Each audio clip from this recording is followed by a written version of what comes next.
අපි දැන් අර ගිය සතියේ කතා කරා වගේ අපිට ගැළපෙන වෘත්තීමය මගක් තෝරා ගන්නවා හා සමානවම තමයි අපිට ගැළපෙන ආයතනයක් තෝරා ගැනීම.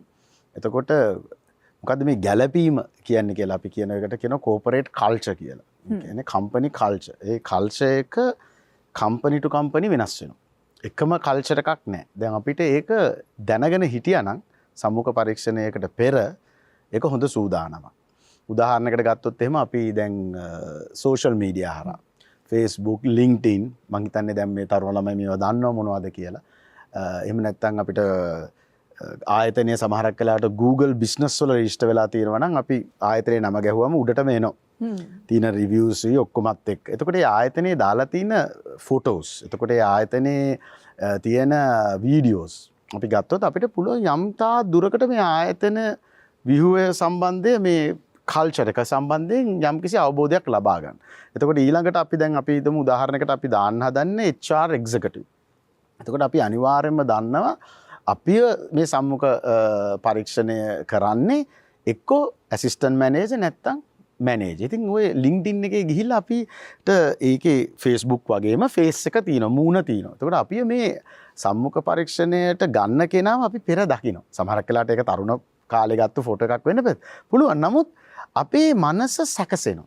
අපි ඉමෝෂනල් රෙඩිනස් කියලා කියන එකට. අපි දැන් මනසෙන් අපි ඒකට රෙඩි වෙලා ඉන්නේ. සූදානම් වෙලා. ඒතර අපේ කොන්ෆිඩන්ස් වැඩි වෙනවා. ආත්ම විශ්වාසය වැඩි වෙනවා. දැන් අපි දන්නවා මේ වගේ කෙනෙක් තමයි අපි ඉන්ටර්විව් කරන්න යන්නේ. මෙන්න මේ වගේ තැනක තමයි මේ ආයතනයේ තියෙන්නේ. මෙන්න මේ වගේ කට්ටියක් තමයි මෙන්න මේ වගේ ක්‍රියාකාරකම් තමයි මේ ආයතනයේ කරන්න කියලා අපි යම්කිසි අවබෝධයක් ඒ ආයතනය පිළිබඳව දැනගෙන තමයි අපි ඒ කියන්නේ ඇප්ලයි කරන්නේ. ඔව්. ඇප්ලයි කරන්නේත් ඒක දැනගෙන. එතකොට අපි ආවට ගියාට ඇප්ලයි කරන්නේ නැහැ. සමහරක් වෙලාවට මේ ප්‍රශ්නේ අහන්න පුළුවන් සම්මුඛ පරීක්ෂණේ. ඇයි ඔයගොල්ලෝ ඇප්ලයි කරේ? එතකොට මේවා කියන්න පුළුවන්. මම දැක්කා මෙහෙම ඔයගොල්ලෝගේ කෝපරේට් කල්චර් එක මෙහෙමයි. ඉතින් මං හිතනවා මගේ පර්සනැලිටි එකත් එක්ක මේක මැච් වෙනවා කියලා. ඉතින් ඒ වගේ තව ගොඩක් දේවල් සයිස් එක, ස්කේල් එක බලන්න ඕනේ ආයතනවල. ඉතින් අපි ඒවත් කතා කරමු. අපි කොහොමද ඒක බලන්නේ කියන එක මං හිතන්නේ ගත්තොත් එහෙම අපිට ඉන්න පිරිසෙන් බලන්නත් බෑ. අපිට පුළුවන් ඒක එස්ටැබ්ලිෂ් කරපු ඊය එක බලන්න. එතකොට අපිට පුළුවන් ඒකේ කරන ප්‍රොඩක්ට්ස් ඇන්ඩ් සර්විසස් මොනව සොලියුෂන්ස් දෙකේ දෙන්නේ.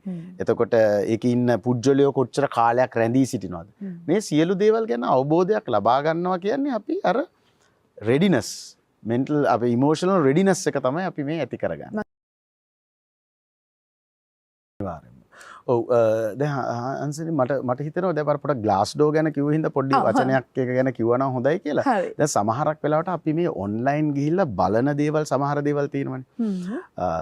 කිසිම ආයතනයකට දිගටම හොඳ කියපු අයත් නැහැ, නරක කියපු අයත් නැහැ. ඒතර අපි දැනගන්න ඕනේ එතන අපිට හොඳ පරීක්ෂණයක් අපිට කරගන්න පුළුවන්. එතකොට මේ ගැන හොඳ නරක දෙකම කියලා තියෙනවා. ඒතර අපි බලා ගන්න ඕනේ මේක නමක් නැති කෙනෙක් දාලාද. ඒ කියන්නේ ඒ රිවිව් එක විතරක්ම දාන්න ප්‍රොෆයිල් එකක් හදා ගන්නවා කියලා අපි කියනවා. ඒ ප්‍රොෆයිල් එක හදාගෙන තින්නේ එතන අපි කියන්නේ අර මඩ ගැහිමක් වගේ. එතකොට දැන් සාමාන්‍යයෙන් අපි සාමාන්‍ය විවහාර භාෂාවේ කියනවා අර ඵල ඇතිරුකට තමයි ගල් ගසන්නේ කියලා. එතකොට සාමාන්‍ය නීති සංග්‍රහයක් තියෙන ක්‍රමයකට වැඩ කරන අර යුරෝපියන් කල්චර් එකට ගැලපෙන්න හදලා තියෙන ආයතන ගොඩක් තියෙනවා ලංකාවේ. ඒගොල්ලෝ වැඩි සද්ද බද්ද අඩුයි ටිකක් කරගෙන යනවා. ඒතර එහෙම කරනකොට සමහරක් වෙලාවට අපිට සමහරක් වෙලාවට මේ නීති සංග්‍රහය එහෙම ගැලපෙන්නේ නැහැ. ඉතින් ඒක නිසා සමහරක් වෙලාවට විවිධ ඒ කියන්නේ මික්ස් thoughts අපිට හම්බෙලා තියෙන ඔන්ලයින්. ඉතින් අපි ඒ ගැනත් පොඩි අවබෝධයක් තියෙන්න ඕනේ. ඇප්ලයි කරන්න ඉස්සෙල්ලා ඒකේ අර දකින්න පළවෙනි එකම හුඟක් පොසිටිව් වෙන්න පුළුවන්. නැත්නම් දකින්න පළවෙනි එක ගොඩාක් නෙගටිව් වෙන්න පුළුවන්. එතකොට ඒකෙන් එකපාරට තීරණය කරන්න බෑ මේක මට ගැළපෙන ආයතනයක්ද ඇප්ලයි කරලා ගිහිල්ලා රස්සාවක් කරන්න නොගැලපෙන ආයතනයක්ද කියලා. ඒතර අනිත් පැත්තෙන් ගත්තම මම හිතන්නේ හංසලගේ ප්‍රශ්නේ CV සම්බන්ධයෙන් අපි ඉස්සර ඔකට බයෝඩේටා කියනවා. එතකොට CV එකක් හදනකොට එක ෆෝමැට්ස් තියෙනවා. දැන් අපි සමහර රටවල වල දාන ආයතනයේ තියෙන අර මං කිව්ව හරි වැදගත් ඒක කල්චර් එක. කල්චර් එක අනුව දැන් සමහර ආයතනවල තියෙනවා ඒ ආයතන වලින් මූණ දානවට කැමති නැහැ. ඔව්. එතකොට දැන් අපි මූණ දැම්මම ඒකට බයස් වෙනවා. ඒ ආයතනයේ හැටියට දැන් අපි හිතමු ඒක ඇවිල්ලා බ්ලූ චිප් කම්පැනි එකක්. එහෙම නැත්නම් ඒක ඉන්ටර්නැෂනල් ආම් එකක් ලංකාවේ තියෙන. දැන් සමහරක් වෙලාවට සමහර රටවල් වල නම ජේම්ස්. නමුත් එයාගේ ස්කින් එක බ්ලැක්. දැක්ක ගමන්ම රිජෙක්ට් වෙනවා. ඒක නිසා ෆේස් එක දාන්නේ නැහැ.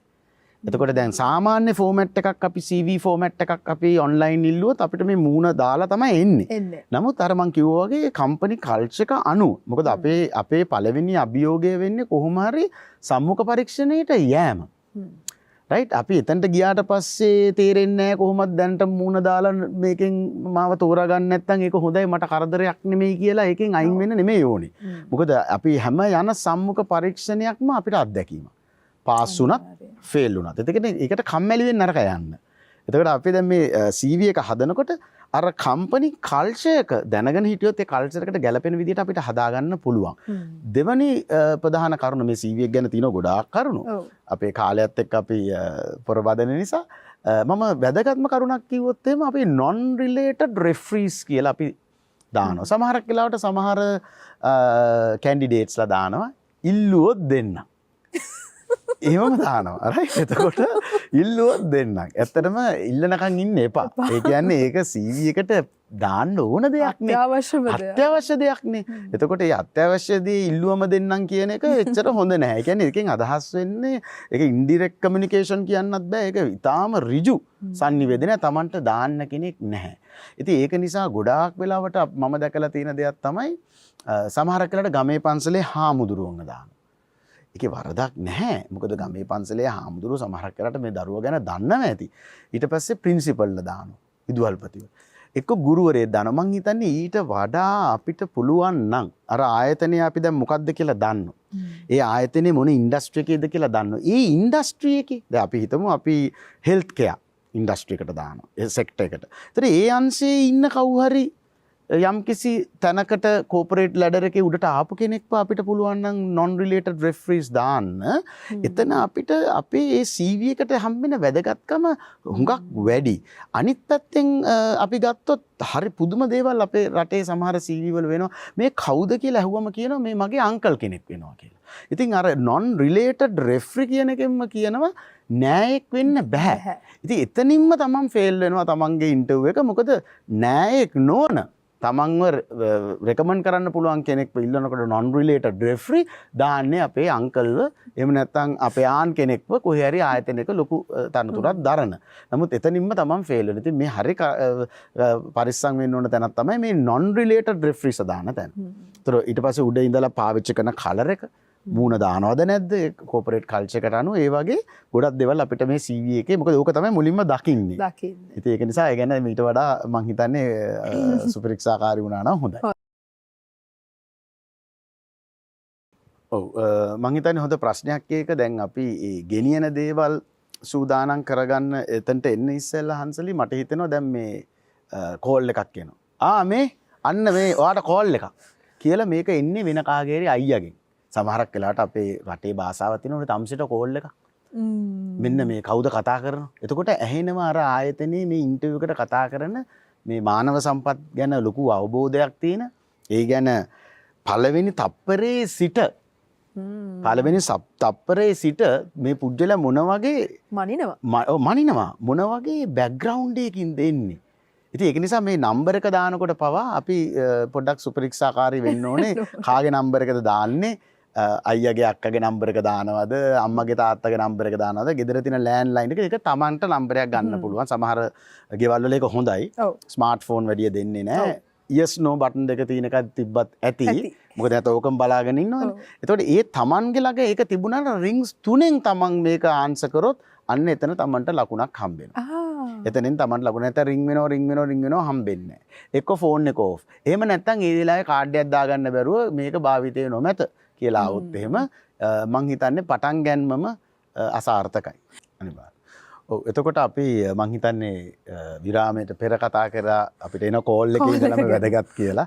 එතකොට ඒ කෝල් එකට කතා කරන ටෝන් එකේ ඉඳලම තියෙනවා අපිට පොඩ්ඩක් කවුද මේ කියලා අහන්න අරකයි. ඉතින් ඔය කරන මේ මිස්ටේක්ස් අපේ රටේ තරුණ ළමයි.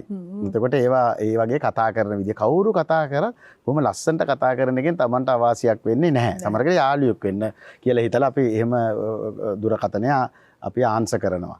එතකොට ගොඩක් වෙලාවට ඒ පැත්තෙන් කවුරු කතා කරත් අපි දන්නවනේ දැන් අපි ඇයදුම් කරලා ඉන්නේ කියලා. එතකොට අපිට හැමතිස්සෙම හිතන්න ඕනේ මේ ඇවිල්ලා අපිට මේ සම්මුඛ පරීක්ෂණයේ කෝල් එක. මේ ඇවිල්ලා අපේ සම්මුඛ පරීක්ෂණයේ කෝල් එක කියලා හිතන්න ඕනේ. හිතුවා කියලා ප්‍රශ්නයක් නැහැ. එතකොට අපි මේ හැම කෝල් එකම ආන්සර් කරන්නේ ඒක හිතලා. එතකොට අපි මේ පැත්තෙන් කතා කරනකොට මොකද මම මේක කියන්නම ඕනේ හංසලි අර සූදානම් වීමේ ඒකත් එක දෙයක් ඒක සූදානම් වීමේ ප්‍රධාන දෙයක්. එහා පැත්තෙන් කවුරු හරි කතා කරනවා නම් අපිට අහන්න පුළුවන්. ඒක සිංහලෙන් කතා කරනවා සිංහලෙන් අහන්න ඕනේ. නැත්නම් ඉංග්‍රීසියෙන් අහනවා සමහර ළමයි කතා කරන්නේ සිංහලෙන්. මොකද සමහර කලට ආයතනය ලොකු ආයතනයක් වෙන්න පුළුවන්. ඒ ආයතනේ ඉංග්‍රීසියෙන් කතා කරන ආයතනයක් වුණා. නමුත් ඔයාට කතා කරන්නේ ඒ ආයතනේ ඉන්න අලුතෙන් ආපු HR එක්සිකියුටිව්. හැබැයි එයාගෙත් මොකක් හරි රිවිව් එකක් වැටෙන්න පුළුවන් Tamanට මෙයා ටිකක් ඇග්‍රෙසිව්, මෙයා ටිකක් තද බල වැඩි, රළු වැඩි කියලා එයාට හරියට කතා නොකරොත් එයා ඒක දානවා එතන. එතකොට ඒක බලන Tamanගේ බොස් කෙනෙක් හිතන්නේ ඇත්ත වෙන්නේ නැති කියලා. ඒක නිසා අපි සමහර කාට සිංහලෙන් කතා කරොත් සිංහලෙන් උත්තර දෙන්න ඕනේ. ඉංග්‍රීසියෙන් කතා කරොත් අපි ඉංග්‍රීසියෙන් උත්තර දෙන්න ඕනේ. නේ සිංහලෙන් ඇහුවොත් අපි සිංහලෙන් වැඩසටහන සිංහලෙන් ඉඳලා අපිට මෙහෙම අහත හැකි. මිස්ගේ නම මොකක්ද කියලා අහන්න පුළුවන්. ඉතින් අපිට මිස්ටර්ගේ නම මොකක්ද? අපිට මේ පැත්තේ පොඩි ළමෙක් වෙන්න පුළුවන් ඉන්නේ. අපි දැකලා නැහැනේ. අපි නමුත් දිය යුතු ගරුත්වය දෙන්න ඕනේ. ගරුත්වය අපිට මේ අවස්ථාවක් ලබා දෙන්න මේ දොරක් අරින්න එන කෝල් එකක්. එතකොට අපි ඔයා කවුද කියලා අහනවට වඩා හොඳයි මිස්ටර්ගේ නම කවුද? මිස්ගේ නම කවුද කියලා අහලා බොහොම ලස්සනට ඒ කෝල් එක ආන්සර් කරන එක තමයි පළවෙනි පියවර. දෙවෙනි පියවර අර කිව්වා වගේ CV එක රෙඩි කරගන්න එක සහ ගෙනියන්න ඕන සහතික ඒ අදාළ දැන් සමහරවිට සහතික ගොඩාක් තියෙනවා. මම එතනටත් එන්න තමයි ගියේ. එල්ලේ ගහපු එකේ ඉඳලම තියෙනවා කමක් නැහැ. අවුරුදු උත්සවයේ බනිස් කාපු සහතික සමහරකට නොදැනුවත් කමින් අරගෙන යන ඉඩ තියෙනවා. අරගෙන යනවටත් වඩා හංසලී තියෙන ප්‍රශ්නේ ඒ ටික තමයි උඩින්ම තියෙන්නේ. සමහර ඒක හරියට පිළිවෙලකට දාගෙන නැහැ. ඒකේ තමන්ගේ තියෙන ඉහළම සුදුසුකමක් මොන හරි තියෙනවනේ ඒක තමයි ඉහළින්ම දාන්න ඕනේ. ඉතින් ඒ විදිහට තමයි ඒක අපි අර most to least basis කියනවා. අර උඩ ඉඳලා පල්ලෙහාට දාන්න. එතකොට අරයා සමහරකට කොළ දෙකයි තුනයි බලන්නේ. ඉතින් අපි මේ විදිහට අවශ්‍ය අපි අර tool kit එක වගේ ඒ tools ටික වගේ අපි එතකොට අපි මෙන්න මේ ඒ සහතික එතකොට ඒ CV එක ඒ හැම දෙයකටම වඩා අපේ මානසික සූදානම අපි ඉමෝෂනල් රෙඩිනස් එක තමයි අපි වැඩියෙන්ම තියාගන්න ඕනේ පවත්වා ගන්න ඕනේ. අනිවාර්යයෙන්ම මට ඒ වගේ දෙයක් ප්‍රශ්නයක් අහනකොට හංසලි මට හිනාත් යනවා. මොකද සමහරක් වෙලාවට මම වැඩ කරපු ආයතනවල සහ දැනටත් මම උපදේශක විදියට යන ආයතනවල ඒ ඉන්ටර්වියු බෝඩ්ස් වල ඉනකොට අපිත් සමහරක් කරලා නැගිටලා යනවනේ. අපිත් එක දිගටම ඉන්නේ නැහැනේ. ඒ යනකොට අපිට පේනවා එන ළමයි ඒගොල්ලොන්ට පේන්නේ නැහැ. ඒක සමහරක් වෙලාවට ඒ පැත්තට කරුවලයි. අපිට පේනවා කොණ්ඩ හදනවා. හරිද? කොණ්ඩ හදනවා එක එක විදිහට ඊ ගාලා බලනවා. ඉතින් මං හිතන්නේ සමහරක් වෙලාවට ඒවා නොකළ යුතු දේවල්. ඒකට එන ආයතනයේ වාහනයකින් නම් යන්නේ දෙමව්පියෝ කෙනෙක් එක්ක නම් යන්නේ නවත්තන තැන ඉඳලම අපි ආදර්ශයක් වෙන්න ඕනේ. නැත්නම් ඒකත් කාට හරි බ්ලොක් වෙන්න ගහලා වාහනේ. සමහරකට ආයතනයේ මැනේජර් කෙනෙක්ව බ්ලොක් කළා. සම්මුඛ පරීක්ෂණයට එන්නේ. එතකොට සිකියුරිටිත් එක්ක ප්‍රශ්න ඇති කරගන්නවා සමහර අය. රයිට්? එතකොට අම්මයි තාත්තයි දෙන්නම එනවා. ඒවා ඉතින් එච්චර නොකළ යුතු දේවල්. පළවෙනි ජොබ් එක වෙන්න පුළුවන්. ඔව්. එතකොට අපි ගොඩක් වෙලාවට පෙන්වන්න ඕනේ මේ ආයතන වලට අපි ඉන්ඩිපෙන්ඩන්ට්. අපිට පුළුවන් ස්වාධීනව තීරණ ගන්න. කොළඹට තනියෙන් එන්න බෑ හෝමාගම ඉඳලා. ඉතින් එහෙම ළමෙක් කොහොමද අපේ ආයතනේ වැඩ කරන්නේ? හරි? එතකොට ඒ අම්මයි තාත්තයි ඇවිල්ලා ඉඳගෙන ඉන්නවා. දැන් එදා සාමාන්‍ය සම්මුඛ පරීක්ෂණයක් තියෙනකොට 10 දෙනෙක් 15 දෙනෙක් එන්න පුළුවන්. පුටු තියෙන්නෙත් 15ක් එන්න පුළුවන්. ඉතින් එතන ඇවිල්ලා අර අම්මා හරි තාත්තා හරිත් ඉඳගෙන ඉන්නවා. හරි? ඒකේ වරදක් නැහැ. ඉතින් දැක්කම අම්මා කෙනෙක් තාත්තා කෙනෙක් අපිත් පුටුවක් දෙනවා. නමුත් එතනදී අර ළමයට අවාසියක් වෙනවා. ඉතින් ඇවිල්ලා බස් වෙනවා නම් බස්සලා තාත්තට හරි අම්මට හරි කොහේ හරි අඟ පාතකට ගිහිලා කෝල් එකක් දෙන්න පුතේ කියලා කියන්න දුවේ දෙන්න කියලා කියන්න පුළුවන්. ඉතින් ඒ ඇතුල් වෙන ඒ තැනට වෙනකම් මම කිව්වේ. ඊට පස්සේ අපි ගත්තොත් එහෙම ඊට පස්සේ ඉඳගෙන ඉන්න විදිය. සමහර වෙලාවට ගැට්ටේ ඉඳගෙන ඉන්නේ සමහර ළමයි. ඒ කියන්නේ පුටුවේ හරියට පිළිවෙලකට ඉඳගෙන ඉන්නේ නැහැ. කකුල් දෙක තියාගන්න විදිය. එතකොට ඒ තියාගෙන ඉන්නකොට වටපිට බලන්නේ නැතුව ඉන්න ඕනේ. ඒකම දැන් අපි සමහර ආයතනවල තියෙන one way mirrors. දැන් ලංකාවේ ගොඩක් ඒක අඩුයි. සමහරක් ආයතනවල පිට රටවල් වල මම නම් කියන්නේ නැහැ මොකද ඒවයි සමහර සාකාවන් මෙහි තියෙන නිසා එක මිර එකකින් අපිට පේන්නේ මිර එක. අපි මේ මිර එක දිහා බලන් ඉන්නේ අපි වෙන කවුරුත් එහා පැත්තේ නැහැ. අන්න සම්මුඛ පරීක්ෂණය පටන් ගන්න එතන ඉඳලා. තමන් ඇවිදින එකේ ඉඳලා මොකද ඇත්තටම කියනවා මේ ඇවිදින එක පවා තමන්ගේ පෞරුෂත්වයේ ලක්ෂණයක්. ඇවිදින විදිනුත් අපිට පුළුවන් කියන්න කොයි වගේ පෞරුෂත්වයක්ද තියෙන්නේ කියලා. එතකොට ඒ ඉඳගෙන ඉන්න විදිහ. ඒ ඉඳගෙන ඉන්නකොට සමහර ළමයි කරන දේවල් නොකළ යුතු දේවල් මං හිතන්නේ කිව්වොත් එහෙම ඇඟිලි දාලා එකේ නහය සුද්ධ කරගන්න උත්සාහ ගන්නවා. කාලා නම් ආවේ දත් සුද්ධ කරගන්න උත්සාහ ගන්නවා. ඉතින් කලිසම් හදා ගන්නවා. ඉතින් ඒ වගේ නොකළ යුතු දේවල් ගොඩාක් කරනවා. ඉතින් ඒවා බලාගෙන ඉන්නවා කැමරාස් වල. ඉතින් ඒ වගේ තව ගොඩක් දේවල් තියෙනවා. තව ගත්තොත් එහෙම හංසලි අපි අනිත් කෙනා එක්ක අපිට සමහරක් කරට ලාංකික ගතිය අපේ කට ටිකක් තියාගෙන ඉන්න අමාරුනේ. මමත් එතනට එන්න තමයි ගියේ. මොකද ගොඩක් අය කරන වැඩක් තමයි දැන් එතනට ගියාට පස්සේ තමන්ගේ එහා පැත්තේ ඉන්න කෙනත් එක්ක කතා කරනවා. කොහෙන්ද ආවේ මොනවද කරන්නේ? ඔයාට කොහොමද එන්නේ කිව්වේ? මට මෙන්න මෙහෙමයි එන්න කිව්වේ කියලා. අන්න ඒක අපි අනිවාර්යයෙන් මේ නිසා දැනුවත් කරන්න ඕන කාරණාවක්. සමහරක් වෙලාවට ඒගොල්ලෝ අහනවා මේ ඔයාගේ පළවෙනි එකද? මේ කම්පැනි කොහොමද? මේක හොඳයිද? මං හිතන්නේ ඒක අහන්න ඕනේ එහා පැත්තේ ඉඳගෙන ඉන්න කෙනාගෙන් නෙමෙයි. මොකද එතනදී වෙන්නේ සමහරක් වෙලාවට එහා පැත්තේ ඉඳගෙන ඉන්න කෙනා ඒ ආයතනයේ මේ වෙනකොටත් වැඩ කරන කෙනෙක් ඇවිල්ලා ඉන්නේ සම්මුඛ පරීක්ෂණයට වගේ. ඔයාව බලන්නේ ඇවිල්ලා ඉන්නේ. ඉතින් ඔයා ඒක දන්නේ නැහැ. අපි ගොඩක් කරන එකක් තමයි ඒක. මේව හැමදේම කිව්වම හැබැයි දැන් ළමයි සූදානම් වෙලා හැබැයි ඒක තමයි වෙන්නත් ඕනේ. ඉතින් අපි සූදානම් කරන්නනේ අපි දැන් මේ වැඩසටහනේ ප්‍රධාන අරමුණ නිසා මට සමහර දේවල් ආයතන වලින් අපිට වෙනුගන්න වෙයිද ඒ වුණත් අපිට කියන්න වෙනවා. මං හිතන්නේ මේ වැඩසටහනේ අරමුණ ඒක නිසා ගොඩක් වෙලාවට අපි ගොඩක් වෙලාවට දානවා අපේ ආයතනයේ කෙනෙක්ම හිටක් ඉඳගෙන බලන්න මොනවද කියන්නේ. අපි 9 මාරට එන්න කිව්වම සමහරකට ඕනකමින් 9:45 විතර ගන්න යාව. අපි බලනවා එයා වටපිට බලනවා. එයාට නොසිල් ඒ කියන්නේ එයාට patience තියෙනවද? එයා වටපිට බලනවා. අනිත් අයගෙන් අහනවා මේ ගන්නෙ නැද්ද? මේ සමහරක් වෙලාවට හරි පුදුමාකාර කැන්ඩිඩේට්ස්ලා එනවා. මාර කම්පැනි එකක් නේ මේක. කියලා කියනවා මම හිතන්නේ ඉන්ටර්විව් එක එතනින් ඉවරයි. ඒක ඇහිලා ඉවරයි. ඇහෙන්න ඕන ඉතින් කටෙඩි ටික හිතා අපි මනා හික්මීමක් ඇතුව තමයි යන්න ඕනේ කියලයි මම නම් කියන්නේ ඒ සම්මුඛ පරීක්ෂණයට. අපි දැන් එතන අන්සලි අහව ප්‍රශ්නේ හැටියට එතනට වෙනකම්. දැන් එතන ඉඳලා තව තියෙනවා මං හිතන්නේ. මං හිතන්නේ ඒක හොඳ ප්‍රශ්නයක් අන්සලි. මොකද දුර ඉඳලා ආවයි කියන එක ඇත්තටම අදාළ නැහැ. දැන් සමහරක් වෙලාවට සමහර ආයතනවල CV එකේ ඇඩ්‍රස් එක, ඒ කියන්නේ ලිපිණිය ගොඩාක් දුර නම් අඬ ගහන්නේ. ඉතින් මම කියන්නේ කාගේ හරි ඇඩ්‍රස් එකක් දාන්න කියලා නෙමෙයි. මොකද අපිට ළමයින්ට බොරු කරන්න උගන්වන්න බෑනේ. ඇත්තටම වෙන්න ඕනේ අපිට ඒ ජොබ් එක හම්බුනොත් తాවකාලිකව හෝ මාස 5ක් 6ක් හරි ඉන්න පුළුවන් තැනක් ඉඳලා තමයි ඇඩ්‍රස් එක දාන්න ඕනේ. අනික අපි ඉන්ටර්විව් එකට එනකොටත් පෙන්වන්න අරගෙන අපි මේ නිකන් ලොකු ගමනක් ආවා. ඒ කියන්නේ ලොකු දුර කතරක් ගෙවාගෙන ආවා. දැන් වෙහෙසයි මූණ හොදන්න ඕනේ. ඉතින් ඒක ආයතනයට ආවත් ඒ ප්‍රශ්නේ තියෙනවනේ ඊට පස්සේ එහෙමනේ හිතන්නේ. ඉතින් අර වතුර හොයනවා. එතකොට අපි කොන්ෆිඩන්ස් නැහැ. අපිට ආත්ම විශ්වාසය වෙනකොට අඩු වෙලා. එතකොට අනිත් එක තමයි දැන් අපි 9 මාරට නම් අපිට සම්මුඛ පරීක්ෂණයට වෙලාව දීලා තියෙන්නේ. අපි දැනගන්න ඕනේ ඉතින් අපේ රටේ ඉතින් වාහන තදබදය කියන එක අලුත් දෙයක් නෙමෙයි. ඒක කියනවා කියන්නේ ට්‍රැෆික් එකට අහු වුණා කියලා එතනින්ම ඉවරයි. අපේ සම්මුඛ පරීක්ෂණ ඉවරයි. ඉතින් අපි 9 මාර නම් 9යි 10වත් අපි ප්ලෑන් කරන්න ඕනේ.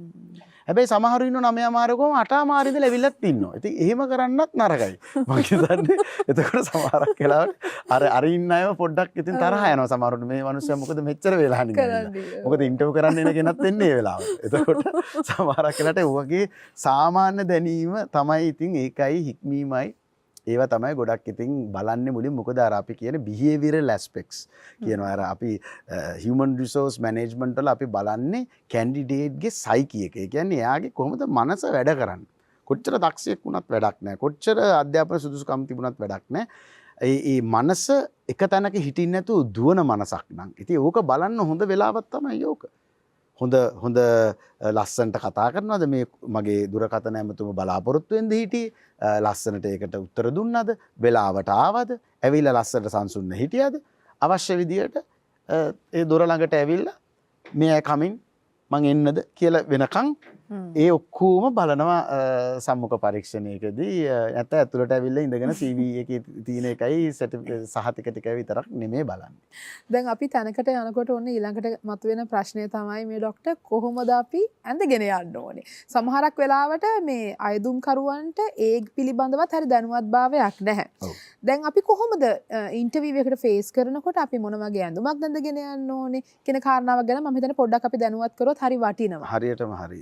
ඒ කියන්නේ අපිට විනාඩි දෙකක් වගේ තියෙනවා. විනාඩි දෙකක් වගේ කාලයක් තියෙනවා. දැන් අපේ අර මම අර කිව්වා වගේ අර කෝපරේට් කල්චර් එක දැනගෙන යෑම හරි වැදගත්. දැන් අපි ඒක ඉන්ටර්නැෂනල් ටිකක් බ්ලූ චිප් කම්පැනි එකක් නම් සමහරක් වෙලාවට ඒ යන ජොබ් එකේ හැටියට පිරිමි කෙනෙක් නම් ටයි එක නොදා හරි බ්ලේසර් එකක් දාලා ගියා නම් හොඳයි.